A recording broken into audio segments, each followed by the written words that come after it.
Good afternoon, all. Good afternoon.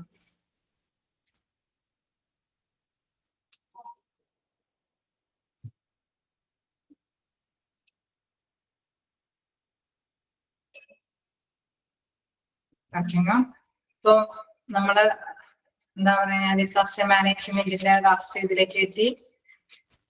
നിങ്ങള് ഇന്നലെ പറഞ്ഞ കാര്യം യൂട്യൂബിൽ സെർച്ച് ചെയ്തോ? ആരെങ്കിലും സെർച്ച് ചെയ്തോ?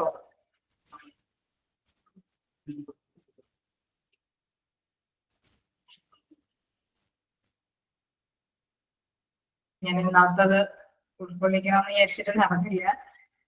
അതൊരു വീഡിയോ ക്ലിപ്പ് ഉണ്ടായിരുന്നു, ജസ്റ്റ് നിങ്ങൾക്ക് കാണാൻ പറ്റുന്നതായിരുന്നു. പക്ഷേ അതിലേക്ക് ഉൾപ്പെടുത്താനായിട്ട് പറ്റിയില്ല. ഇത്രയേ ഉള്ളൂ. അതായത് നിങ്ങൾ ആരും നോക്കിയില്ല അല്ലെ? ട്രൈ ചെയ്തില്ല? ആരും ചെയ്തില്ല? എന്നാണെങ്കിലും ഒന്ന് ട്രൈ ചെയ്ത് നോക്കാം. ഈ കോഡ് റെഡ് എന്നുള്ള കാര്യം തന്നെ അടിച്ചു കൊടുത്താൽ മതി. Disaster facing represent code red എന്നൊക്കെ പറഞ്ഞു കഴിഞ്ഞാൽ തന്നെ കൃത്യമായിട്ട് തന്നെ അത് കൃത്യമായിട്ട് മനസ്സിലാക്കുന്ന രീതിയിൽ തന്നെ, ചിലതൊക്കെ ഇംഗ്ലീഷിലായിരിക്കും, ചിലതൊക്കെ മലയാളത്തിലുണ്ട്, അതൊക്കെ നമുക്ക് രീതിയിൽ കിട്ടുന്ന എന്താ പറയുക മനസ്സിലാവുന്ന രീതിയിൽ തന്നെ കാണിച്ചു തരും. കോഡ് റെഡ് ഒക്കെ നല്ല രീതിയിൽ തന്നെ അവിടെ വീഡിയോ ക്ലിപ്പിംഗ്സ് ഒക്കെ ഉണ്ടായിരുന്നു. ഇപ്പോ അതില് പ്രധാനമായിട്ടും പറഞ്ഞത് ക്ലാസ് എടുക്കാലോ? വായിച്ചു നോക്കിയോ? ബാക്കി എല്ലാ ഭാഗമൊക്കെ വായിച്ചു നോക്കിയോ?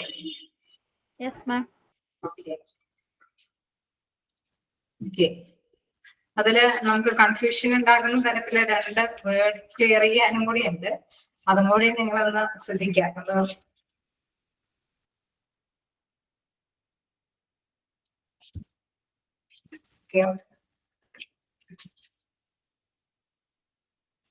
അതായത് അവിടെ കൃത്യമായിട്ട് ആ കൊടുത്തിരിക്കുന്നത് നോക്കാം. അതായത് റിമെമ്പർ പാസ് PASS അതില് പുൾ ദ പിന്നാണ്, PM ആണ് കൊടുത്തിരിക്കുന്നത്, പിന്നാണ്. അതിന്റെ എക്സ്പ്ലനേഷൻ മനസ്സിലാവാതിരുന്നത് ഒരുപക്ഷെ അതായിരിക്കും. പിന്നാണ്, പുൾ ദ പിൻ. നെക്സ്റ്റ് എയിനുള്ള എയും AIM കിട്ടിയോ? ഓക്കെ, ഇതിന് ഇത്രയേ ഉള്ളൂ.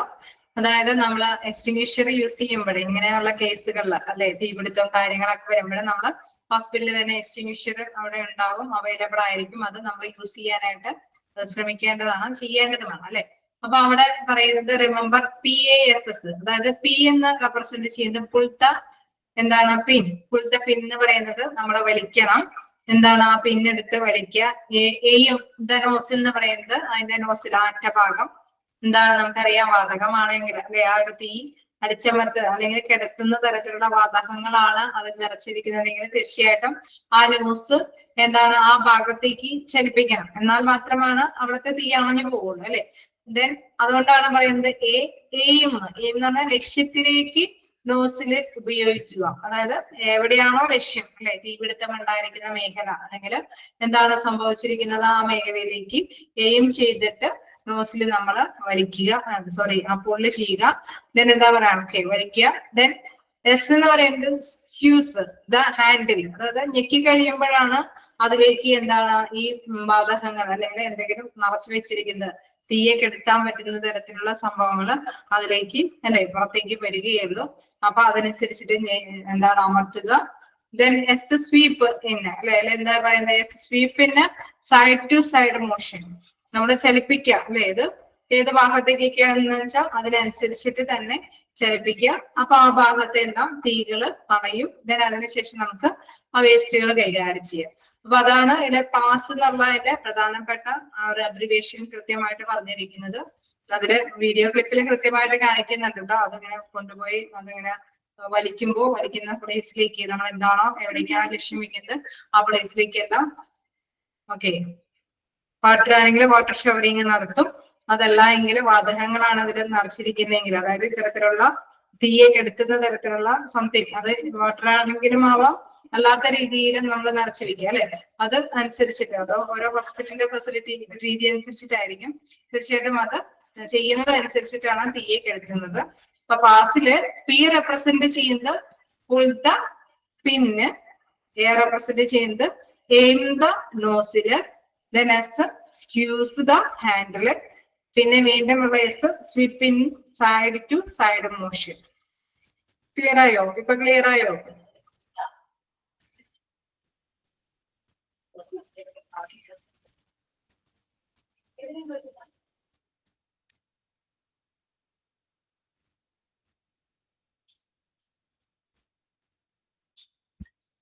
ആരെവിടെയാ റേസ്? ഇവിടെയല്ലേ? EARACE അല്ലെ? ഈ ഭാഗത്തെ ക്ലിയർ അല്ലേ? അതായത് ഇതിൽ ഉദ്ദേശിക്കുന്ന ആർ എന്ന് പറയുന്നത് rescue, remove everyone from immediate danger. അതായത് നമ്മൾ എത്രയും പെട്ടെന്ന് അവരെ ഒഴിവാക്കണം അല്ലെ? അവിടെ തീപിടുത്തം ഉണ്ടെങ്കിൽ അവിടെയുള്ള പേഷ്യൻസിനെ എത്രയും പെട്ടെന്ന് ഒഴിവാക്കണം അല്ലെ? അതാണ് റെസ്ക്യൂ, രക്ഷിക്കുക. Remove everyone from the immediate danger. ആ ഡേഞ്ചർ വന്നിരിക്കുന്ന പ്ലേസിൽ നിന്ന് ഓരോരുത്തരെയും എന്താണ് എത്രയും പെട്ടെന്ന് രക്ഷിക്കുക. Activate the fire alarm. അതായത് എത്രയും പെട്ടെന്ന് അലാം അടിക്കുക. ഒരുപാട് ഇങ്ങനെ ഡേഞ്ചർ എന്നുള്ള ഫയർ വന്നിട്ടുണ്ട് എന്നുള്ള അലാം എല്ലാവർക്കും മെസ്സേജ് കൊടുക്കുക. C, convey smoke and fire and close all doors.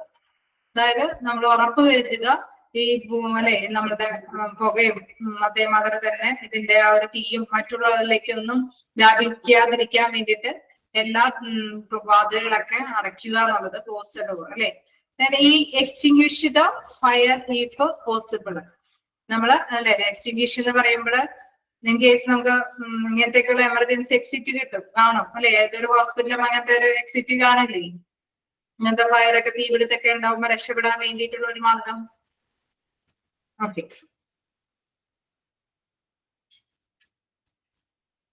Fire എക്സ്റ്റിങ്വിഷില് അതാണുള്ളത്. അല്ലാതെ നമുക്ക് എക്സ്റ്റിങ്വിഷ് ചെയ്യാനായിട്ടൊരു മാർഗമുണ്ട്. അതായത് നമ്മൾക്ക് സ്വയം രക്ഷപ്പെടാനായിട്ടുള്ള എക്സ്റ്റിങ്വിഷ് ഇതുകളുണ്ട്. Extinguish the fire if possible, not alert other by shouting order ഉണ്ട്. നമ്മളിപ്പോ ഫയർ എക്സ്റ്റിങ്വിഷ് ഉപയോഗിക്കാം. അതോടൊപ്പം തന്നെ നമുക്ക് പുറത്തള്ളാൻ പറ്റുന്ന തരത്തിലുള്ള ഡോറുകളൊക്കെ ഉണ്ടെങ്കിൽ അതനുസരിച്ചിട്ട് നമുക്ക് പുറത്തു പോകാവുന്നതാണ്.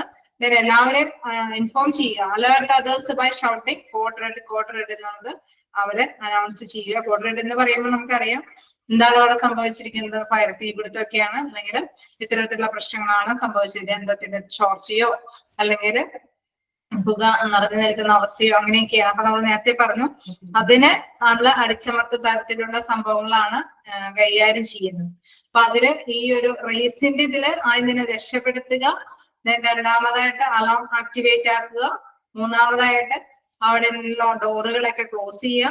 Then extinguish the fire if possible. In case fire ഉപയോഗിക്കാനായിട്ട് പറ്റുമ്പോൾ നമ്മൾ നേരത്തെ പറഞ്ഞു ഈ സ്വീപ്പ് അല്ലെ, ഒരു പാസ് ഉപയോഗിച്ചിട്ട് നമുക്ക് കൈകാര്യം ചെയ്യാം. ദെൻ അതനുസരിച്ചിട്ട് നമുക്ക് പുറത്ത് പോവാനായിട്ട് റെസ്ക്യൂവില് നമ്മൾ പറയുന്നുണ്ട് അവരെ രക്ഷപ്പെടുത്തുക എന്നുള്ളത് അല്ലെ. അതോടൊപ്പം തന്നെ പുറത്തു പോകാൻ സൗകര്യം ഉണ്ടെങ്കിൽ നമ്മൾ പുറത്തേക്ക് ചാടുക എന്നുള്ള ഒരു പുറത്തേക്ക് പോകാനുള്ള സൗകര്യം ഉപയോഗിച്ചിട്ട് പോവുക എന്നുള്ളതാണ്. ഓക്കെ,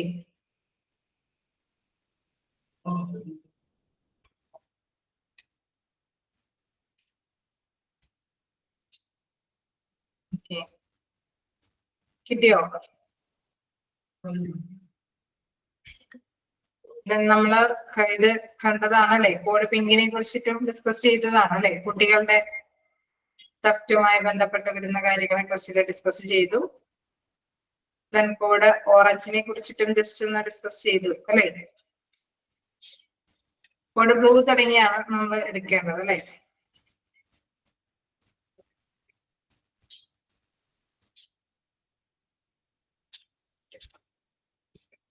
ഇൻഫെക്ഷൻ കൺട്രോൾ നഴ്സ് എന്നുള്ളതാണ് LCN, infection control nurse.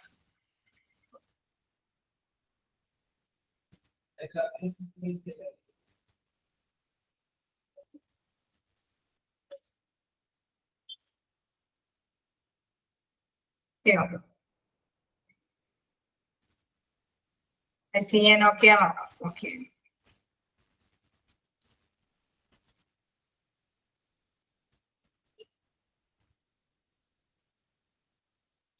Code blue തുടങ്ങി എടുക്കാം അല്ലെ. നിങ്ങൾ മസ്റ്റായിട്ടും ഓരോ കളറും അതിന് അത് ഇതുമായി ബന്ധപ്പെട്ടതാണെന്നുള്ളതും മനസ്സിലാക്കി വെക്കണം കേട്ടോ. ഇനിയിപ്പോ കോഡ് ബ്ലൂവിനെ കുറിച്ചിട്ടാണ്. അതായത് ഇപ്പൊ ഒരു പേഷ്യന്റ് അല്ലെ, പേഷ്യന്റ് പെട്ടെന്ന് ഒരു ഹൃദയാഘാതം വരുന്ന സ്റ്റേജിലേക്ക് എത്തിപ്പെടുകയാണ്. നമുക്കറിയാം ഹൃദയാഘാതം പെട്ടെന്ന് അല്ലെ അവർക്ക് ഹോസ്പിറ്റലിലെ ട്രീറ്റ്മെന്റിലായിരിക്കാതെയാണ് സംഭവിക്കണമെങ്കിൽ മരണം സംഭവിക്കാനായിട്ടുള്ള അല്ലെ. നമുക്കറിയാം ഒരു പക്ഷെ ചിലപ്പോണെങ്കിൽ ആ ടൈമിൽ അറ്റ് ടൈമില് പേഷ്യന്റിനെ ശുശ്രൂഷിക്കുന്ന അതായത് നഴ്സുമാരും ഡോക്ടർമാരും ചിലപ്പോൾ ഒരു പക്ഷെ അവൈലബിൾ അല്ല എങ്കിൽ വരുന്ന ജസ്റ്റ് ഒരു എന്താണ് പാരാമെഡിക്കൽ സ്റ്റാഫ് ഒക്കെ ആണെങ്കിൽ അവർക്ക് എത്രയും പെട്ടെന്ന് മറ്റുള്ളവരെ അറിയിക്കണം അല്ലെ. ഒരു വ്യക്തി ഇങ്ങനെ കാർഡിയാക് റെസ്പിറേറ്ററി പ്രോബ്ലം അനുഭവിക്കുന്ന വ്യക്തിയാണെന്നുള്ളത് മറ്റുള്ളവരെ അറിയിക്കണം അല്ലെ. അങ്ങനെ അറിയിക്കേണ്ട സമയങ്ങളിലാണ് കോഡ് ബ്ലൂ ഉപയോഗിക്കുന്നത്. Okay, cardiac or respiratory arrest എന്ന് പറയുമ്പോൾ അവിടെ ഹാർട്ട് അറ്റാക്ക് അല്ലെങ്കിൽ എന്താണ് ശ്വാസതടസ്സം വരുന്ന റെസ്പിറേറ്ററി പ്രോബ്ലം വരുന്ന ഒരവസ്ഥയാണ്. ആ അവസ്ഥയിൽ എത്രയും പെട്ടെന്ന് മറ്റുള്ളവരെ അറിയിക്കേണ്ട ഒരു കോഡാണ്, കോഡ് കളറാണ് കോഡ് ബ്ലൂ എന്നുള്ളത്. നോക്കാം, report by direct emergency operator number 66664 begin CPR ACL. Okay, അതൊക്കെ എന്താണെന്ന് നോക്കാം. അപ്പൊ എമർജൻസി ആയിട്ടുള്ള ഓപ്പറേറ്റർ ഇങ്ങനെ 664 അറിയിക്കുകയാണ്. അപ്പൊ എന്താണ് നമ്മൾ ഇങ്ങനെ കാർഡിയക് അറസ്റ്റ് എന്നുള്ള കാര്യം അറിയിക്കുന്നു. then CPR കൊടുക്കുകയാണ്. ഫസ്റ്റ് തന്നെ നമുക്കറിയാം എന്തെങ്കിലും അല്ലെ നമ്മുടെ ഹൃദയം നിലച്ചു പോകുന്ന അവസ്ഥയിൽ നമ്മൾ കൊടുക്കുന്ന ഫസ്റ്റ് എയ്ഡ് എന്ന് പറയുന്നത് എന്താണ് ഫസ്റ്റ് എയ്ഡ് കൊടുക്കുന്നത്? CPR കൊടുക്കുക അല്ലെ. CPR കൊടുക്കുക എന്ന് പറയുന്നത് ഓക്കെ, CPR ഫുൾ ഫോം എന്താണ്?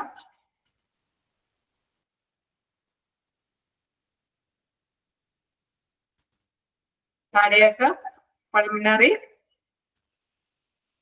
റെസിസ്റ്റേഷൻ. റെസിസ്റ്റേഷൻ എന്ന് പറയുമ്പോൾ പുനർജീവനത്തിന് ആവശ്യമായിട്ടുള്ള CPR അല്ലെ. നമ്മൾ എന്താണ് അത് ചെയ്യാറ്? നമ്മൾ ഹൃദയം ഇങ്ങനെ അമർത്തി വെച്ചിട്ട് പുഷ് ചെയ്യും അല്ലെ. അത് കൊടുക്കാനായിട്ട് ശ്രമിക്കും. അപ്പൊ അവര് ശ്വാസം എടുക്കാനായിട്ട് വായുവിലൂടെ പുഷ് ചെയ്തിട്ട് വായുവിലൂടെ നമ്മൾ ശ്വാസം കൊടുക്കുന്ന ഒരവസ്ഥയാണ് CPR കൊടുക്കുക എന്ന് പറയുന്നത്. അങ്ങനെ CPR കൊടുത്തിട്ട് ഓക്കെ ആ രോഗി ഒന്ന് എന്താണ് ശ്വാസം എടുക്കാനായിട്ട് ശ്രമിക്കുന്നുണ്ടായെങ്കിൽ അല്ലെ. അപ്പൊ നമ്മൾ എന്താണ് അങ്ങനെ ശ്രമിക്കുന്നുണ്ടായെങ്കിൽ അല്ലെങ്കിൽ ഈ CPR കൊടുക്കാൻ പറ്റാത്ത ഒരു രീതി, അതായത് CPR-നേക്കാൾ എളുപ്പം നമുക്ക് അവൈലബിൾ ആയിട്ടുള്ള എക്യുപ്മെന്റ്സുകൾ എന്തെങ്കിലും ഉണ്ടെങ്കിൽ എന്താണ് CPR-ന് പകരമായിട്ട് ഉപയോഗിക്കാൻ പറ്റുന്ന എക്യുപ്മെന്റ്സിന്റെ പേരെന്താണ്?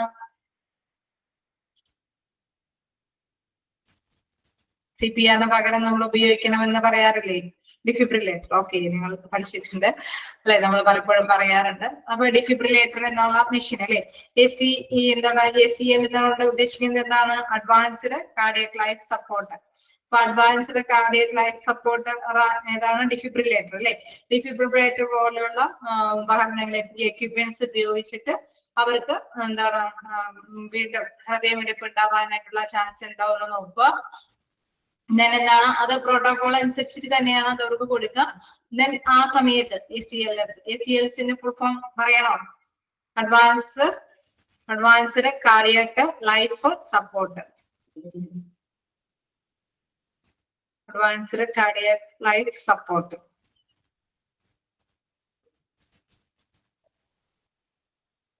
ഓക്കെ, അപ്പൊ നമ്മൾ ആദ്യം CPR കൊടുക്കാൻ പറ്റുന്നുള്ളൂ എങ്കിൽ CPR കൊടുക്കുക, അല്ലെങ്കിൽ അഡ്വാൻസ്ഡ് കാർഡിയക് ലൈഫ് സപ്പോർട്ടിന്റെ സാഹചര്യമുണ്ട് അല്ലെ, അതാണെങ്കിൽ ആ രീതി ഉപയോഗിച്ചിട്ട് രോഗിക്ക് പെട്ടെന്ന് തന്നെ ഫസ്റ്റ് എയ്ഡ് കൊടുക്കുക. then എന്താണ് remove visitors from the area or room. നമുക്കറിയാം ഒരുപാട് പേരുടെ അല്ലെ ആ ഏരിയയിലേക്കൊക്കെ തടിച്ചു കൂടിക്കഴിഞ്ഞാൽ രോഗിക്ക് സാധാരണ രീതിയിൽ ശ്വാസം എടുക്കാനൊന്നും പറ്റില്ല. അപ്പൊ അതുകൊണ്ട് തന്നെ ആ ഏരിയയിൽ നിന്ന് എല്ലാവരേക്കും ഒഴിവാക്കുക. then നെക്സ്റ്റ് നോക്കുമ്പോൾ follow code blue policies and procedures. നമ്മളെ കോഡ് എന്താണ് ബ്ലൂ ആണ് അവിടെ കൈകാര്യം ചെയ്യുന്നത്. ആദ്യ രീതി അനുസരിച്ചുള്ള നടപടിക്രമങ്ങളിലേക്ക് പോവുക. സെന്റ് എന്താണ് ഫ്ലെപ്റ്റോണമി എന്താണ് ഫ്ലെപ്റ്റോമി എന്ന് പറയുന്നത്?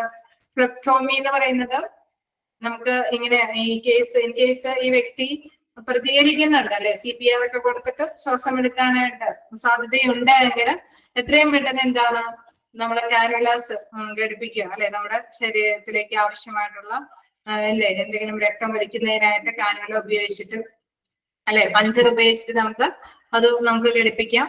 തീർച്ചയായിട്ടും മെഡിസിൻസ് ഒക്കെ എന്തെങ്കിലും ഇൻജെക്ട് ചെയ്യണമെങ്കിൽ പെട്ടെന്ന് രോഗിയെ അല്ലെ റിക്കവർ ചെയ്യാൻ വേണ്ടിയിട്ട് എന്താണ് പെട്ടെന്ന് വെയിനുകളൊക്കെ എല്ലാം കിട്ടണമെന്നില്ല അല്ലെ. അപ്പൊ കാനുലാസ് ഒക്കെ അതിനോടൊപ്പം തന്നെ പഞ്ചർ ചെയ്ത് കഴിഞ്ഞ് കഴിഞ്ഞാൽ വ്യക്തിക്ക് ആവശ്യമായിട്ടുള്ള എന്താണ് ബ്ലഡ് കാര്യങ്ങളൊക്കെ ആണെങ്കിൽ പെട്ടെന്ന് വലിച്ചെടുത്ത് ആ വ്യക്തിയെ വീണ്ടും റണ്ണിങ്ങിലേക്ക് കൊണ്ടുപോകാനായിട്ട് സാധിക്കും. അതിന്റെ ECG സർവീസ് നമുക്കറിയാം, എന്താണ് ഇലക്ട്രോകാർഡിയോഗ്രാഫ് അല്ലെ, അതിന്റെ സർവീസ് മോണിറ്റർ ചെയ്യാനൊക്കെ നോക്കാം.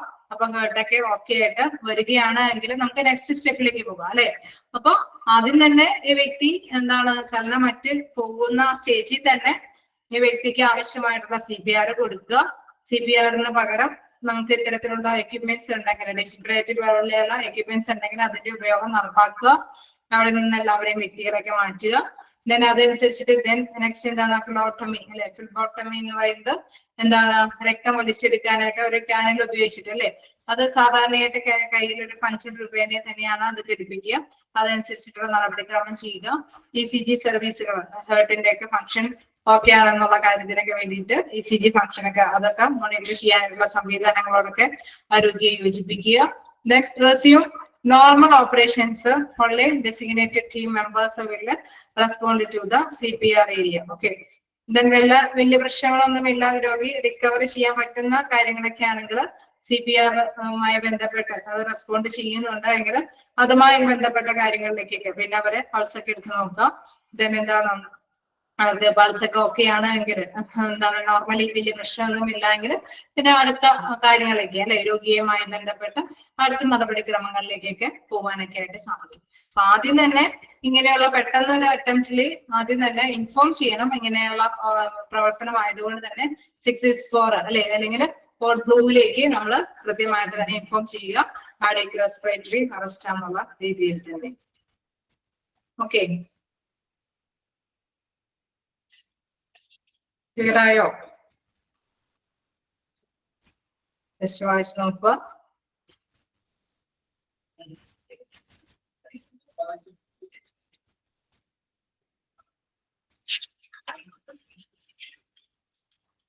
ഇന്നത്തെ കണ്ട ചാപ്റ്റർ തീർക്കണം അല്ലെ. എങ്ങനെയെങ്കിലും തീർന്നിട്ട് വേണം നമുക്ക് നെക്സ്റ്റ് ഇതിലേക്ക് പോകാനായിട്ട്. അവസാനമായപ്പോഴേക്കും കുഴപ്പമില്ല, എന്നാലും ഇച്ചിരി സമയം എടുക്കണം അല്ലെ. അടുത്ത ഇതിലേക്ക് പോകാം. Code yellow major blue okay അല്ലേ. കോഡ് ബ്ലൂ കാർഡിയക് അറസ്റ്റ് നിങ്ങൾ ഓർത്ത് വെച്ചാൽ മതി. അതിന്റെ സ്റ്റെപ്പുകൾ ഇങ്ങനെ അല്ലെ CPR കൊടുക്കുക. അത് കഴിഞ്ഞിട്ടുള്ള സ്റ്റെപ്പായിട്ട് നോർമലി ആക്കി എത്തിക്കുക എന്നുള്ളതാണ്. ഈ കോഡ് യെല്ലോ മേജർ നമ്മൾ കണ്ടതാണ്, നമ്മൾ പഠിച്ചുകൊണ്ടിരുന്നതാണ്. എന്താണ് ഹോസ്പിറ്റലിൽ ഒരു ദുരന്ത പ്ലേസ് ആയിട്ട് വരുമ്പോൾ എങ്ങനെയാണ് അല്ലെ നമ്മള് പറഞ്ഞിരുന്നു.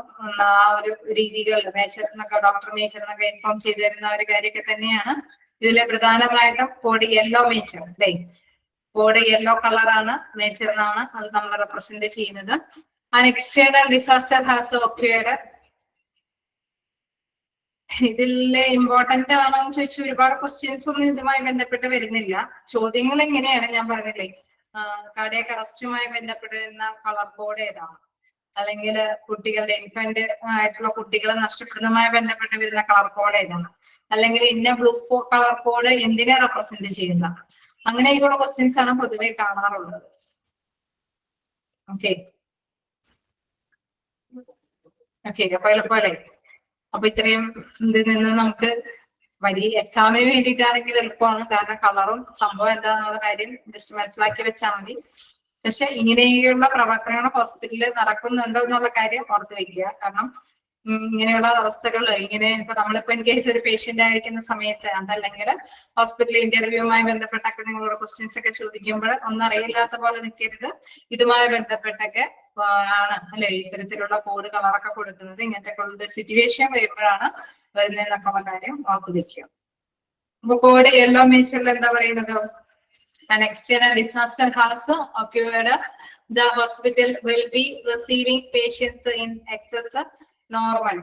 അതായത് നമുക്കറിയാം സാധാരണയിൽ കൂടുതൽ രോഗികളെ സൂക്ഷിക്കേണ്ട അവസ്ഥ വരുമ്പോഴല്ലേ നമ്മളിങ്ങനെ ഒരുപാട് ദുരന്തം അനുഭവിച്ചിരിക്കുന്ന മേഖലയിൽ നിന്നൊക്കെ ഒരുപാട് വ്യക്തികളെ ഒന്നിച്ചു കൊണ്ടുവന്നു കഴിഞ്ഞാൽ ഹോസ്പിറ്റലിൽ തന്നെ നമ്മൾ പറഞ്ഞു ഒരു ദുരന്ത ഭൂമിയായിട്ട് വരാനായിട്ടുള്ള സാധ്യതയുണ്ട് എന്നൊക്കെയുള്ള കാര്യം പറഞ്ഞു അല്ലെ. നമ്മുടെ ക്ലാസ്സിൽ ഡിസാസ്റ്ററിൽ അതൊക്കെയാണ് കൂടുതലായിട്ട് പഠിച്ചത്. അത് തന്നെയാണ് ഇവിടെ പറയുന്നത്. അങ്ങനെയുള്ള സമയത്ത് locate and follow emergency action plans manual അവിടെ കൃത്യമായിട്ട് അടിയന്തര പ്രവർത്തനങ്ങളൊക്കെ മാനുവൽ പ്രകാരം അത് തുടങ്ങേണ്ടതാണ്. learning of an alert. All departments should activate their departments. Specific disaster plan as outlined in the hospital emergency procedure manual. നമ്മൾ കണ്ടിരുന്നു, നല്ല കൃത്യമായിട്ടുള്ള മാനുവൽ തയ്യാറാക്കിയിട്ടുള്ള എല്ലാ ഡിപ്പാർട്ട്മെന്റിലും അടിയന്തരമായിട്ടുള്ള കാര്യങ്ങളൊക്കെ ആ മാനുവൽ അനുസരിച്ചിട്ട് തന്നെ പ്രവർത്തിക്കേണ്ടതാണ്. CMO should report to the emergency operation center or in-charge located in a nursing. Okay, അവിടെ ഇൻചാർജ് ഒക്കെ നമ്മൾ കൃത്യമായിട്ട് തന്നെ അല്ലെ, അവിടെ കൃത്യമായിട്ട് തന്നെ ലൊക്കേറ്റ് ചെയ്യുന്ന എമർജൻസി റൂമിലേക്കൊക്കെ ആവശ്യമായിട്ടുള്ള വ്യക്തികളൊക്കെ നമ്മൾ നഴ്സിംഗ് ഡിപ്പാർട്ട്മെന്റിൽ നിന്നൊക്കെ അല്ലെ കുറച്ച് പേരെയൊക്കെ നമ്മൾ നേരത്തെ കൂട്ടി തയ്യാറാക്കി വെക്കണം എന്നൊക്കെ നമ്മൾ ഡിസ്കസ് ചെയ്തതാണ് അല്ലെ. അപ്പൊ അങ്ങനെയൊക്കെയുള്ള വ്യക്തികൾ വലിയ ഡ്യൂട്ടികളൊന്നും ഇല്ലാത്ത തരത്തിലുള്ള വ്യക്തികളൊക്കെ തയ്യാറാക്കിയിട്ടുണ്ടാവും. അവരെയൊക്കെ ആ ഒരു പ്രവർത്തനത്തിനൊക്കെ ആവശ്യമായിട്ട് നഴ്സുമാരൊക്കെ അവിടേക്കൊക്കെ അലോട്ട് ചെയ്യുക.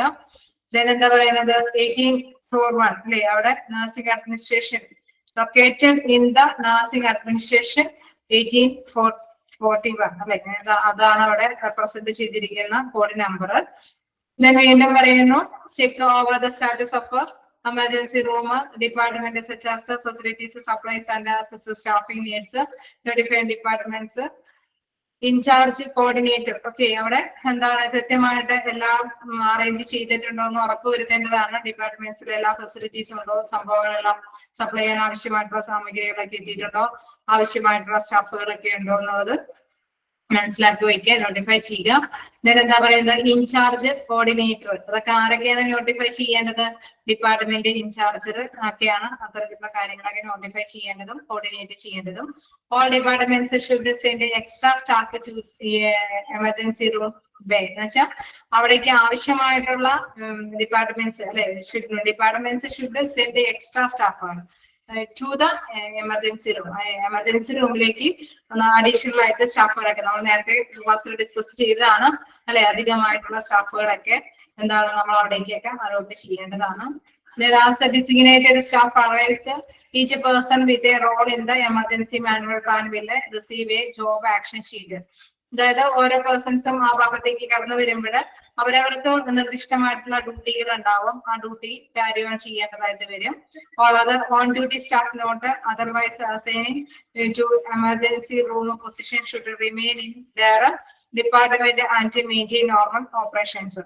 ഓക്കെ, ഓൺ ഡ്യൂട്ടി സ്റ്റാഫ് ആണെങ്കിലും അത് അവരെല്ലാവരും തന്നെ അവരുടെ ഡ്യൂട്ടികൾ അവരെ ഏൽപ്പിച്ചിരിക്കുന്ന ഡിപ്പാർട്ട്മെന്റുകളിൽ അവരുടെ ഡ്യൂട്ടികളൊക്കെ ചെയ്യാനൊക്കെ ആയിട്ട് തയ്യാറാകണമെന്ന് നമ്മൾ ചാപ്റ്ററിൽ ഉടനീളം പഠിപ്പിച്ച പോയിന്റ്സ് ഒക്കെ തന്നെ ഒന്നിച്ച് ജസ്റ്റ് ഒരു എന്താണ് കോളം സൈസിൽ കാണിച്ചിരിക്കുന്നതേ ഉള്ളൂ. കോഡ് യെല്ലോ എന്ന് പറയുന്നത് മേച്ചർ ആയിട്ടുള്ള കാര്യമാണ്. മേച്ചർ എന്ന് പറയുമ്പോൾ നമുക്കറിയാം എന്താണ് ഹോസ്പിറ്റലിൽ ഡിസാസ്റ്റർ ആകുന്ന ടൈമിൽ ഉണ്ടാകുന്ന കളറാണ് കോഡ് യെല്ലോ മേച്ചർ എന്നുള്ളത്. ഓക്കെ, ക്ലിയർ അല്ലേ?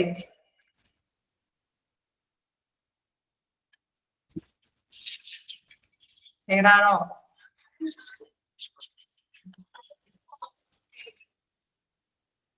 ഓക്കെ, ഇത് എടുത്തു പോകേണ്ടതില്ല, കാരണം കഴിഞ്ഞ ക്ലാസ്സിൽ നമ്മൾ ഇതിനേക്കാളും ഇലാബറേറ്റ് ചെയ്തിട്ടുണ്ട് നമ്മൾ അവിടെ പഠിച്ചത്.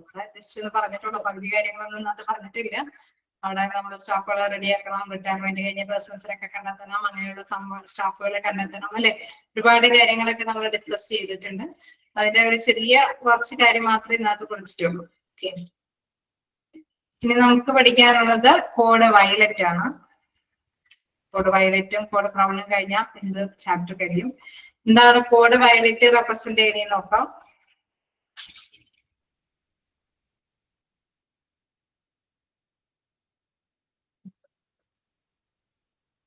അതായത് കോഡ് വയലറ്റ് എന്ന് പറയുമ്പോൾ നമ്മളിപ്പോ ഹോസ്പിറ്റലിലേക്ക് ഒരു പേഴ്സൺ അതിക്രമിച്ച് കയറി വരെയാണ്, അവരെ നിയന്ത്രിക്കാനൊന്നും പറ്റുന്നില്ല. ഇൻ കേസ് അങ്ങനെയുള്ള പേഴ്സൺസ് ഉണ്ടാവും ഇല്ലേ ഹോസ്പിറ്റലിൽ. നമുക്കറിയാം ഒരുപാട് പേഷ്യൻസ് വരുന്ന ഒരു ഏരിയ ആണ്. പക്ഷെ അതില് നല്ലവരും ഉണ്ടാവും, ചില അല്ലെ ദുരുദ്ദേശത്തോടു കൂടിയിട്ട് വരുന്നവരും ഉണ്ടാവും. അപ്പൊ അങ്ങനെയുള്ള ചാൻസുകൾ വരുമ്പോൾ കൊടുക്കുന്ന കോഡാണ് code violet. Okay, assistance is needed with an out of control patient individuals. അതായത് പേഷ്യന്റിനെ പോലെയുള്ള വ്യക്തികളെ കൺട്രോൾ ചെയ്യാൻ പറ്റാത്ത തരത്തിലുള്ള വ്യക്തികളാണ് എങ്കിൽ നമ്മൾ അതുമായി ബന്ധപ്പെട്ടുള്ള ഒരു കോഡാണ് code violet. Note a code violet should not be activated where a gun or weapon may be involved. നമ്മൾ ഉടനെ കോഡ് വയലറ്റ് എന്ന് ഇൻഫോം ചെയ്യാൻ പാടില്ല അവരുടെ കയ്യിൽ ഗണ്ണും അല്ലെങ്കിൽ മറ്റേതെങ്കിലും എന്താണ് ആക്രമിക്കാൻ പറ്റുന്ന തരത്തിലുള്ള വെപ്പണൊക്കെ ഉണ്ടെങ്കിൽ അത് നോട്ടബിൾ ആയിട്ടുള്ള പേഴ്സൺസ് പെട്ടെന്ന് തന്നെ ആ കോഡ് അങ്ങനെ കോഡ് വയലേറ്റ് നിന്ന് ഇൻട്രൊഡ്യൂസ് ചെയ്യാനായിട്ട് പാടില്ല. കാരണം അവരുടെ കയ്യിൽ എന്തുണ്ട്, പെട്ടെന്ന് ആക്രമിക്കാൻ പറ്റുന്ന തരത്തിലുള്ള എക്യുപ്മെന്റ്സ് ഉണ്ട്. അതുകൊണ്ട് തന്നെ കോഡ് വയലേറ്റ് ചെയ്യുന്ന അങ്ങനെയുള്ള വ്യക്തികൾ അത് കൃത്യമായിട്ട് ഇൻഫോം ചെയ്യാനായിട്ട് പാടില്ല. Dial emergency room to initiative code violet and report the location. Emergency റൂമില് നമുക്ക് റിപ്പോർട്ട് ചെയ്യാം കോഡ് വയലേറ്റ് എന്നുള്ള കാര്യം.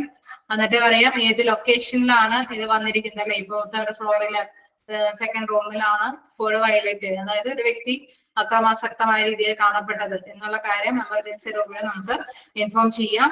Contact security and nursing supervisor immediately. പെട്ടെന്ന് തന്നെ സെക്യൂരിറ്റിയെയും നഴ്സിംഗ് സൂപ്പർവൈസറിനെയും ഇമ്മീഡിയറ്റ് ആയിട്ട് കോണ്ടാക്ട് ചെയ്യാം. വീണ്ടും do not attempt to control the out of control individuals. Security will provide instructions for responding personnel on the type of assistance required. അതായത് നമ്മൾ പെട്ടെന്ന് തന്നെ ആ വ്യക്തിയെ നമ്മൾ ആക്രമിക്കാനൊന്നും പാടില്ല എന്നുള്ളതാണ് പറയുന്നത്. അതായത് കൃത്യമായിട്ടുള്ള ഇൻസ്ട്രക്ഷൻസ് സെക്യൂരിറ്റി പറയുന്നതല്ലാതെ നമ്മൾ ഒരിക്കലും ഇത്തരത്തിലുള്ള വ്യക്തിയെ എന്താണ് പെട്ടെന്ന് എന്താണ് കൈകാര്യം ചെയ്യാനായിട്ട് പാടുള്ള, കൺട്രോളബിൾ ആക്കാനായിട്ട് പാടുള്ളതല്ല എന്നുള്ളത്.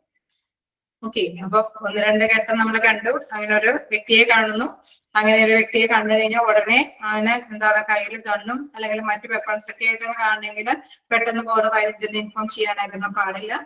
എത്രയും പെട്ടെന്ന് എമർജൻസി റൂമിൽ പോയിട്ട് അവിടെ റിപ്പോർട്ട് ചെയ്യാം. ഇന്ന ഫ്ലോറിൽ ഇന്ന പ്ലേസിലാണ് കോഡ് വയലേറ്റ് കണ്ടിരിക്കുന്നത്. അത് കൃത്യമായിട്ട് തന്നെ നഴ്സിംഗ് സൂപ്പർവൈസറിനെയും സെക്യൂരിറ്റി സ്റ്റാഫിനെയൊക്കെ അറിയിക്കുക. സെക്യൂരിറ്റി സ്റ്റാഫ് ഇൻസ്ട്രക്ഷൻസ് തരാതെ ഇവർക്കൊന്നും അല്ലെ മറ്റു വ്യക്തികൾക്കൊന്നും കൺട്രോൾ ചെയ്യാനായിട്ട്, ഇത്തരം വ്യക്തികളെ കൺട്രോൾ ചെയ്യാനായിട്ട് പാടുള്ളതല്ല എന്ന് പറയുന്നു. Next, comfort the individuals with a weapon. Okay, നമ്മൾ വ്യക്തികളുടെ ആയുധം കൊണ്ട് തന്നെ നമ്മൾ നേരിടാൻ പാടില്ല എന്നുള്ളതാണ് എടുത്ത് പറയുന്നത്. Comfort the individuals with a weapon. നമ്മൾ ഏതെങ്കിലും ആയുധം ഉപയോഗിച്ചിട്ട് അവരെ കൺട്രോൾ ചെയ്യാനായിട്ട് പാടില്ല എന്നുള്ള ഇൻഫോർമേഷനും ഇതിലൂടെ വെളിപ്പെടുത്തുന്നു. ഓക്കെ, ക്ലിയർ ആണോ?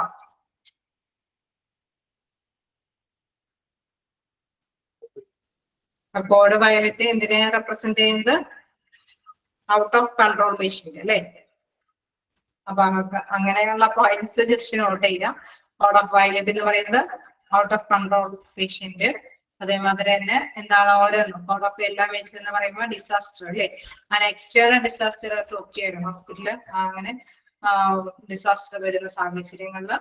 ഔട്ട് ഓഫ് ബ്ലൂ എന്ന് പറയുന്നത് എന്താണ്? കാർഡിയക് റെസ്പിറേറ്ററി അറസ്റ്റ് അല്ലെ, പെട്ടെന്ന് വരുന്ന കാർഡിയക് റെസ്പിറേറ്ററി അറസ്റ്റുകൾ. അപ്പൊ ഈ ഫസ്റ്റ് രണ്ട് കോളംസ് ആണ് നിങ്ങൾ അതുകൊണ്ട് തന്നെ ജസ്റ്റ് മനസ്സിലാക്കി പഠിക്കുക.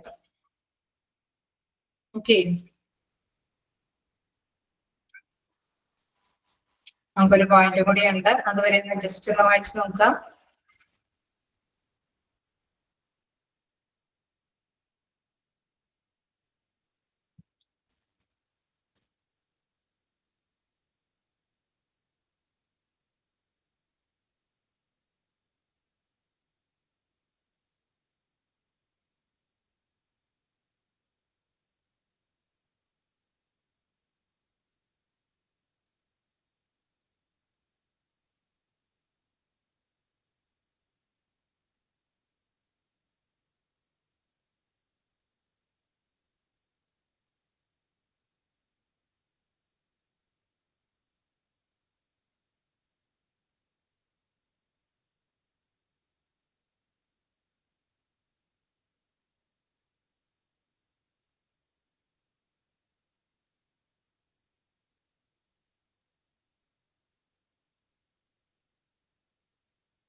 നോക്കിയോ?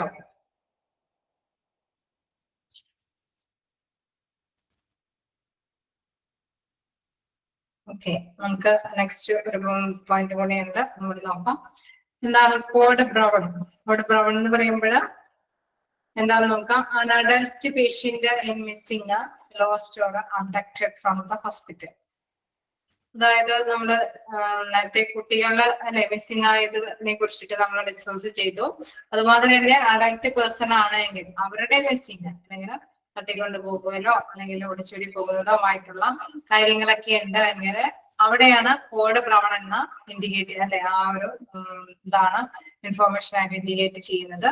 എന്താണ് പ്രധാനമായിട്ടും പറയുന്നത്? An adult patient missing അല്ലെ, code brown refer for an adult patient is missing.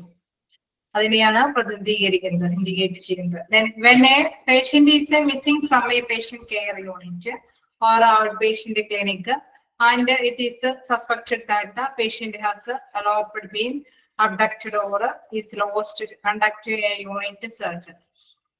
അതായത് പേഷ്യന്റ് മിസ്സിംഗ് ആവുകയാണ്, ഇൻ കേസ് പേഷ്യന്റ് കെയർ യൂണിറ്റിൽ നിന്നോ അല്ലെങ്കിൽ ഔട്ട് പേഷ്യന്റ് യൂണിറ്റിൽ നിന്നോ ക്ലിനിക്കിൽ നിന്നൊക്കെ ആയിട്ടായിരിക്കാം ആ പേഷ്യന്റ് സംശയാസ്പദമായിട്ടുള്ള രീതിയിൽ ആരെങ്കിലും ചിലപ്പോൾ ഒരു പക്ഷെ തട്ടിക്കൊണ്ട് പോയതായിരിക്കാം, അതല്ലെങ്കിൽ എന്താണ് ഒളിച്ചോടി പോയതായിരിക്കും, അതല്ലെങ്കിൽ നഷ്ടപ്പെട്ടു അല്ലെ മിസ്സിംഗ് ആയി പോയതായിരിക്കാം. എന്താണ് ഇങ്ങനെയുള്ള കാര്യമാണ് എങ്കിൽ അവിടെ എന്താണ് സെർച്ച് ചെയ്യണം. അവരെ അല്ലെ നമ്മൾ അന്വേഷിക്കണം, ഈ വ്യക്തിയെ കണ്ടെത്താനായിട്ട് പറ്റുമോ എന്നുള്ളത് അന്വേഷിക്കണം. If the patient does not return, in case patient വരുന്നില്ല എങ്കിൽ ask the operator to initiate the code brown. അപ്പം ഓപ്പറേറ്റർ എന്താണ് അനൗൺസ് ചെയ്യുന്നത്? കോഡ് ബ്രൗൺ എന്നാണ് അനൗൺസ് ചെയ്യുക. ഇന്ന ലോഡ്ജ് അല്ലെ ഇന്ന സ്റ്റെയറില് അല്ലെങ്കിൽ ഇന്ന റൂമിലെ ഇന്ന വ്യക്തിയെ മിസ്സിംഗ് ആയിട്ടുണ്ട് എന്നുള്ള കണ്ടീഷനിൽ തന്നെ കോഡ് ബ്രൗൺ അനൗൺസ് ചെയ്യും operator. Notify security and provide A physical description of the patient. അതായത് നമ്മളെ പേഷ്യന്റിനെ കുറിച്ചിട്ടുള്ള വിവരങ്ങൾ, ശാരീരികം നമുക്കറിയാം, ഇത്രയും അല്ലെ ഇത്രയും വണ്ണോ ഇത്രയും പൊക്കമുള്ള വ്യക്തി എന്നൊക്കെയുള്ള കളർ അല്ലെ കളറൊക്കെ വെച്ചിട്ടുള്ള വ്യക്തിയെ മിസ്സിംഗ് ആയിട്ടുള്ള കാര്യം ഇൻഫോം ചെയ്യും. Then clothing worn by the patient when last seen, last അല്ലെ കാണുമ്പോൾ ഉണ്ടായിരുന്ന വേഷത്തിന്റെ കളറിനെ കുറിച്ചിട്ടും അവിടെ റെപ്രസെന്റ് ചെയ്യും, നോട്ടിഫൈ ചെയ്യും. Then notify SMA on call guest or guest relation manager. എന്താണ് SMA എന്ന് പറയുന്നത്? സർവീസ് മാനേജ്മെന്റ് അസിസ്റ്റന്റ് ആണ്. സർവീസ് മാനേജ്മെന്റ് അസിസ്റ്റന്റ് അല്ലെ, അവിടെ ഓവറോൾ ഗസ്റ്റ് സർവീസ് ഓപ്പറേഷൻ കാര്യങ്ങളൊക്കെ അസിസ്റ്റ് ചെയ്യുന്ന ഒരു ഡ്യൂട്ടിയാണ് സർവീസ് മാനേജ്മെന്റ് അസിസ്റ്റന്റിന്റേത്. അതായത് നമുക്കറിയാം വിസിറ്റേഴ്സും കാര്യങ്ങളൊക്കെ വന്ന് ചോദിക്കുമ്പോഴും കാര്യങ്ങളൊക്കെ അല്ലെ കൃത്യമായിട്ട് തന്നെ ഇൻഫോർമേഷൻസ് ഒക്കെ പകർന്നു കൊടുക്കുന്ന ഒരു ഗസ്റ്റ് അല്ലെ ഒരു അസിസ്റ്റന്റ് പേഴ്സൺ ആണ് SMA എന്ന് പറയുന്നത്. SMA എന്ന് പറയുമ്പോൾ service management assistant. Full form ഏതെങ്കിലും നോട്ട് ചെയ്യണമെങ്കിൽ നോട്ട് ചെയ്തോളൂ, സർവീസ് മാനേജ്മെന്റ് അസിസ്റ്റന്റ്. അപ്പൊ ഇന്ന കളറിലൊക്കെയാണ് വ്യക്തിയെ കാണാതാവുമ്പോഴുള്ള കളറും കാര്യങ്ങളും അല്ലെങ്കിൽ വേഷത്തിന്റെ കളറും കാര്യങ്ങളൊക്കെ ഇൻഫോം ചെയ്യുക.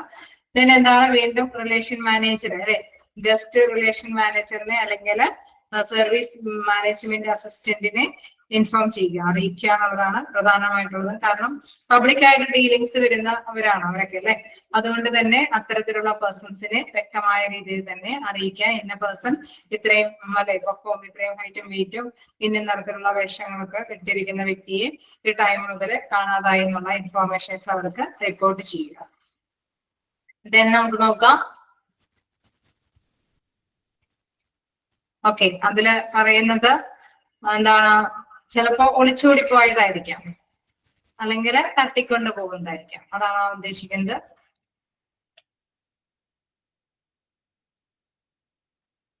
ഓക്കെ, ഇവിടെയല്ലേ. ഓക്കെ, ലോപ്ഡ് അല്ലെങ്കിൽ അബ്ഡക്റ്റഡ് അല്ലെ, മിസ്സിംഗ് ആവുന്ന പേഴ്സൺ ഒന്നില്ലെങ്കിൽ തട്ടിക്കൊണ്ട് പോയതായിരിക്കാം, അതല്ലെങ്കിൽ ഒളിച്ചോടി പോയതായിരിക്കാം. അതാണ് അവിടെ ഉദ്ദേശിക്കുന്ന വേർഡുകള്. ഓക്കെ അല്ലേ? നമ്മൾ കുട്ടികളെ മാത്രം തട്ടിക്കൊണ്ടു പോകുന്നത് മാത്രമല്ല അല്ലാതെയും പോകാം അല്ലെ. പേഷ്യന്റിന് ഒരു പക്ഷേ എന്താണ് നല്ല പൂർണ്ണ ആരോഗ്യവാനല്ലാത്ത സ്ഥിതിയിലൊക്കെ ചിലപ്പോ ആണെങ്കിൽ നല്ല സ്വത്തും കാര്യങ്ങളൊക്കെ ഉണ്ടെങ്കിൽ അവരെ തട്ടിക്കൊണ്ട് പോലെ നമ്മുടെ സിനിമകളിലൊക്കെ പിക്ചറിലൊക്കെ കാണാറില്ലേ ചില പിക്ചറിലൊക്കെ അല്ലെ അവരുടെ സ്വത്തും കാര്യങ്ങളൊക്കെ തട്ടിയെടുക്കാൻ വേണ്ടിയിട്ടൊക്കെ വ്യക്തികളെ തട്ടിക്കൊണ്ടു പോകും അല്ലെ. അപ്പൊ അവരെ കുട്ടികൾ തന്നെ ആയിരിക്കണം എന്നൊന്നുമില്ല, ആരോഗ്യവാന്മാരല്ലാത്ത പേഴ്സണെ കൂടി ആവശ്യം വരും ചില കാര്യങ്ങളിലൊക്കെ സൈനും കാര്യങ്ങളൊക്കെ നേടിയെടുക്കാൻ വേണ്ടിയിട്ട് അല്ലെ. അപ്പൊ അങ്ങനെയുള്ള സാധ്യത ഉണ്ടാവുന്ന കാര്യങ്ങളൊക്കെയാണിത്. അപ്പൊ ഇങ്ങനെ വരുമ്പോൾ ഇനി നെക്സ്റ്റ് നോക്കാം, notify the patient's attending physician and or staff on call, notifying the nursing supervisor on duty, then notify family as appropriate. കൂടെ കുറെ പേരെ അറിയിക്കേണ്ടതുണ്ട് അല്ലെ. ഈ പേഷ്യന്റ് പോയി എന്നുള്ള കാര്യം നമ്മൾ ആദ്യം തന്നെ പറഞ്ഞു, പബ്ലിക് ഡീലിംഗ്സ് ആയിട്ടുള്ള വ്യക്തികളെ അറിയിക്കണം എന്ന് പറഞ്ഞു.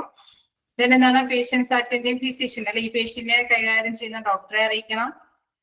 then staff on call notify അല്ലെ, അവര് കോള് വഴി തന്നെ അത്തരത്തിലുള്ള പേഴ്സൺസിനെ അറിയിക്കണം. Notify the nursing supervisor on duty അല്ലെ, ഓൺ ഡ്യൂട്ടിയിലുള്ള നഴ്സിംഗ് സൂപ്പർവൈസർ ആരാണോ അവരെ അറിയിക്കണം.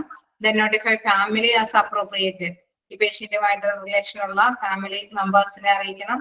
The nursing supervisor will contact the administrator on call. അതന്നെ നഴ്സിംഗ് സൂപ്പർവൈസർ എന്താണ് അഡ്മിനിസ്ട്രേറ്ററിനെ അല്ലെ, നമ്മളെ മാനേജ്മെന്റ് തലത്തിൽ അഡ്മിനിസ്ട്രേറ്ററിനെ അറിയിക്കുന്നു.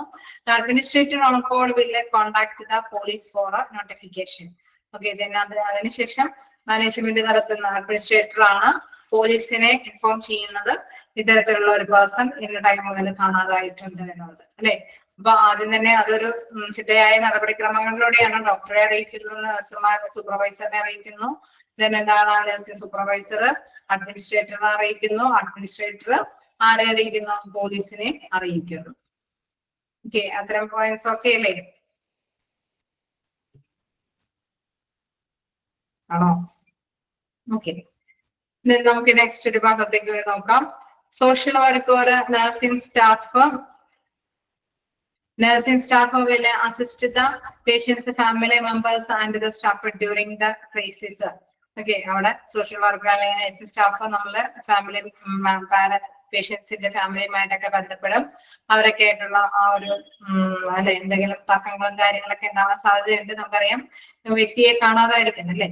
അപ്പോൾ locating the patient, notify the in charge nurse and the അല്ലെ നഴ്സിംഗ് ചാർജ്. അതായത് ഇവിടെ പ്രധാനമായിട്ട് പറയുന്നത് NSG എന്നല്ല നഴ്സിംഗ് എന്നാണ്. അതായത് ഇൻ കേസ് ഈ വ്യക്തിയെ ചിലപ്പോ ഒരു പക്ഷെ പേഷ്യന്റ് അവിടെ മിസ്സിംഗ് അല്ലാതെ ചിലപ്പോ ഒരു പക്ഷെ ഫാമിലിയിലൊക്കെ എത്തിപ്പെട്ടിട്ടുണ്ടാവും അല്ലെ. അങ്ങനെയാണ് എങ്കിൽ തീർച്ചയായിട്ടും നമുക്കറിയാം അത് വീണ്ടും അല്ലെ കാര്യങ്ങളിലേക്ക് ഒന്നുകൂടി എത്തിച്ചേരേണ്ടതല്ല അല്ലെ. അപ്പോൾ ലൊക്കേറ്റിംഗ് ദ പേഷ്യന്റ്, ഇപ്പൊ ഈ പേഷ്യന്റ് അവിടെ എവിടെയെങ്കിലും ലൊക്കേറ്റ് ചെയ്തിട്ടുണ്ടെങ്കിൽ notify the in charge nurse and the nursing supervisor that the patient has been located and describe the patient's status. Okay, അവിടെ എന്താണ് അവിടെ കൃത്യമായിട്ട് ഇൻചാർജിനെ അറിയിക്കുകയാണ്. നമുക്കറിയാം ഒരു നഴ്സ് ആയിരിക്കും പേഷ്യന്റിന്റെ റിലേറ്റീവ്സ് ഒക്കെ ആയിട്ട് ബന്ധപ്പെടുന്നത്, അപ്പോഴായിരിക്കും ഇങ്ങനെ ലൊക്കേഷൻ ഉണ്ടെന്നൊക്കെ മനസ്സിലാവുന്നത്. ദെൻ ആ നഴ്സ് എന്താണ് നഴ്സിംഗ് സൂപ്പർവൈസറിനെ അറിയിക്കുന്നു. ദെൻ എന്താണ് അതിന് വീണ്ടും എന്താണ് located and describe the patient's status, പേഷ്യൻസിന്റെ ഇപ്പോഴത്തെ സ്റ്റാറ്റസും കാര്യം, അതായത് ഇന്ന സ്ഥലത്ത് ഇന്ന വ്യക്തി അവിടെ എത്തിപ്പെട്ടിട്ടുണ്ട് എന്നുള്ള കാര്യം അവിടെ അറിയിക്കുന്നു. The nursing supervisor will notify the administrator on call regarding the return status of the patient. പേഷ്യന്റിന്റെ ആ വരവുമായി ബന്ധപ്പെട്ട കാര്യങ്ങൾ അഡ്മിനിസ്ട്രേറ്ററിനെ വീണ്ടും അറിയിക്കുന്നു. The in-charge nurse will contact the attending physician or on-call house staff that the patient has returned to the unit. Okay, അപ്പൊ നമുക്കറിയാം in charge staff വീണ്ടും ഡോക്ടറിനെ അറിയിക്കുകയാണ് അവിടെ എന്താണ് യൂണിറ്റിൽ നിന്ന് പോയ പേഷ്യന്റ് ഇന്ന സ്ഥലത്തൊക്കെ എത്തിപ്പെട്ടിട്ടുണ്ട്, കുഴപ്പമൊന്നുമില്ല, അപ്പൊ അവര് തിരിച്ചെത്തിയിട്ടുണ്ട് എന്നുള്ള കാര്യം ഡോക്ടറിനെ അറിയിക്കുന്നു. Assess and document the patient status. അതിനുശേഷം ബാക്കി കാര്യങ്ങളൊക്കെ അല്ലെ അസസ്മെന്റും കാര്യങ്ങളൊക്കെ വിലയിരുത്തലും കാര്യങ്ങൾ ഡോക്യുമെന്റ് കാര്യങ്ങളൊക്കെ വിലയിരുത്തി നടപടിക്രമങ്ങളിലേക്ക് പോകുന്നു. ചിലപ്പോൾ നമുക്കറിയാം ഈ മിസ്സിംഗ് ആയ പേഷ്യൻസ് ചിലപ്പോൾ അഡ്മിഷൻ എടുത്തുന്നു വരില്ല. അങ്ങനെ ഇൻ കേസ് അഡ്മിഷൻ എടുക്കുന്ന അല്ലെ തിരിച്ചു വരികയാണെങ്കിൽ അതുമായി ബന്ധപ്പെട്ട യൂണിറ്റ് സ്റ്റാഫ് ഏത് യൂണിറ്റിലാണോ ഏത് വാർഡിലാണോ ആ യൂണിറ്റ് സ്റ്റാഫും ഡോക്ടറും കൂടി ബാക്കി നടപടി കാര്യങ്ങളെല്ലാം വിലയിരുത്തുന്നു എന്നുള്ളത്. ഓക്കെ,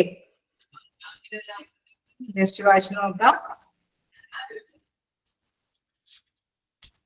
ഈ പോയിന്റ് ഒന്നും കൂടി പറയേണ്ടതുണ്ടോ?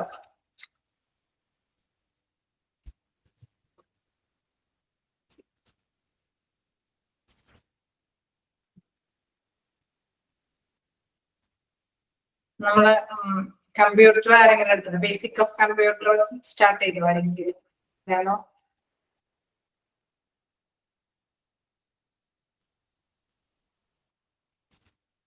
ബേസിക് ഓഫ് കമ്പ്യൂട്ടർ തേർഡ് മൊഡ്യൂളിലെ ഇനി ചാപ്റ്റർ വലുതുണ്ടോ?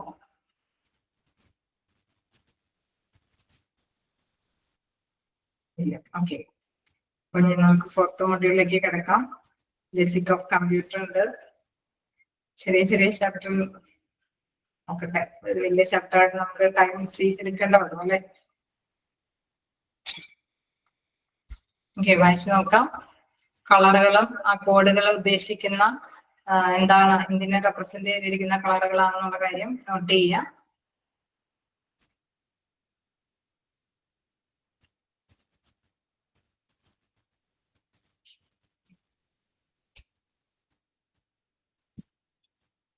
വായിച്ചു നോക്കാം.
ഓക്കെ, വായിച്ചു നോക്കിയായിരുന്നോ?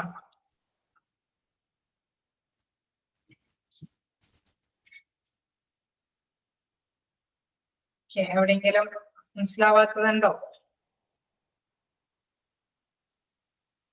എന്തെങ്കിലും വേർഡ് മീനിങ്ങുകളൊക്കെ?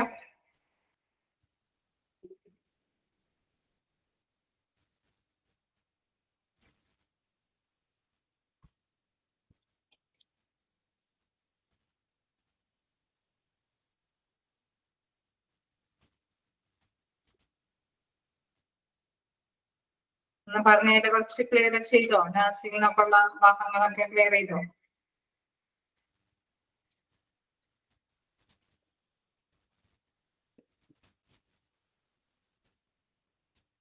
കൃത്യമായിട്ട് തന്നെ നിങ്ങൾക്ക് തന്നിട്ടല്ലോ. Okay, Sanitha nursing. ഓക്കെ, അതേമാതിരി തന്നെ ആ ഫസ്റ്റ് പോയിന്റില് അല്ലെ, നമ്മള് കഴിഞ്ഞ ദിവസം ഒന്നുകൂടി എക്സ്പ്ലെയിൻ ചെയ്ത ഭാഗത്ത് കുറച്ച് തെറ്റുകളുണ്ട്. അബ്രിവേഷൻസ് ഫസ്റ്റ് പറഞ്ഞു പോയിട്ടുണ്ട് അല്ലെ? ജസ്റ്റ് ഒന്ന് നോക്കിപ്പോയത്. പൊതുവെ ഇല്ലാത്ത അബ്രിവേഷൻസ് കാണാറില്ല, എന്നാലും എന്താ പറയാ, അബ്രിവേഷൻസ് ഒരു പൊതുവെ കാണുന്ന ഒരു കാര്യമാണല്ലോ. അതുകൊണ്ട് തന്നെ അബ്രിവേഷൻസ് എന്തെങ്കിലുമൊക്കെ ആണെങ്കിൽ ജസ്റ്റ് നോക്കിപ്പോക്കും. പിന്നെ ഈ രണ്ട് പോയിന്റും ഈ രണ്ട് കോളം മസ്റ്റ് ആയിട്ട് നോക്കാം.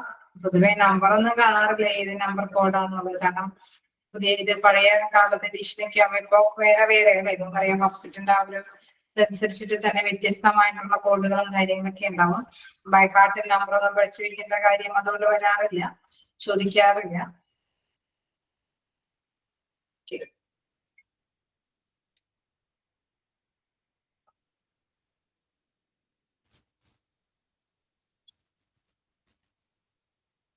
ഈ കാറ്റഗറിന്ന് ക്വസ്റ്റ്യൻസ് ഞാൻ കണ്ടിട്ടുണ്ടല്ലോ. എനിക്ക് തോന്നുന്നു മോക്ക് ടെസ്റ്റ് ഞാൻ ഉൾപ്പെടുത്തിയിട്ടില്ല എന്ന് തോന്നുന്നു. അതുകൊണ്ട് ആ കാറ്റഗറി ഒന്ന് ജസ്റ്റ് ഒന്ന് നോട്ട് ചെയ്തേരെ. എന്താണ് കാറ്റഗറി 1 എന്ന് പറയുന്നത് ഇമ്മീഡിയറ്റ് ട്രീറ്റ്മെന്റ് ആണ്. കാറ്റഗറി 2 മോക്ക് ടെസ്റ്റ് ഉൾപ്പെടുത്തിയിട്ടുണ്ടോ? എന്തെങ്കിലും ക്വസ്റ്റ്യൻ നിങ്ങൾ അറ്റൻഡ് ചെയ്തായിരുന്നോ?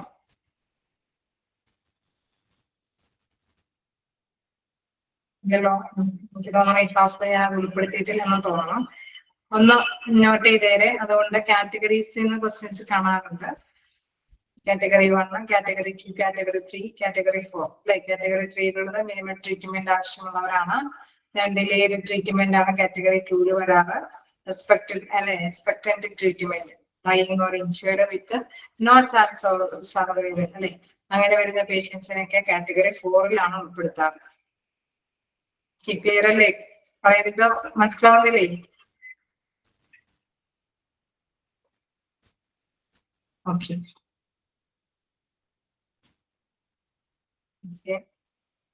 പിന്നെ ഞാൻ നോട്ട് ചെയ്യാൻ പറയാറുണ്ട് മിക്കതും അല്ലെ. ഏതോ ഒരു ചാപ്റ്ററിൽ നിന്നും ഒരുപാട് ക്വസ്റ്റ്യൻസ് ഒന്നും കാണാറില്ല. ഒരു 3-4 ക്വസ്റ്റ്യൻസ് പൊതുവെ ടെസ്റ്റ് അത് ഉൾപ്പെടുത്തി വിടാറുണ്ട്. കാണുന്നതൊക്കെ റിപ്പീറ്റ് ചെയ്ത് ക്വസ്റ്റ്യൻസ് കാണുന്നതൊക്കെ അത് ഉൾപ്പെടുത്താറുണ്ട്. ഓക്കെ,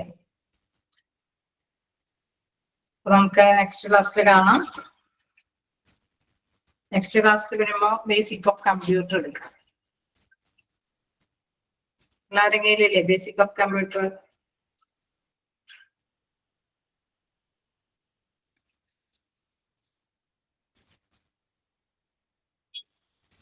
നമുക്ക് ഈ ചാപ്റ്റർ ഇഷ്ടപ്പെട്ടില്ലേ എന്ന് തോന്നുന്നു അല്ലെ?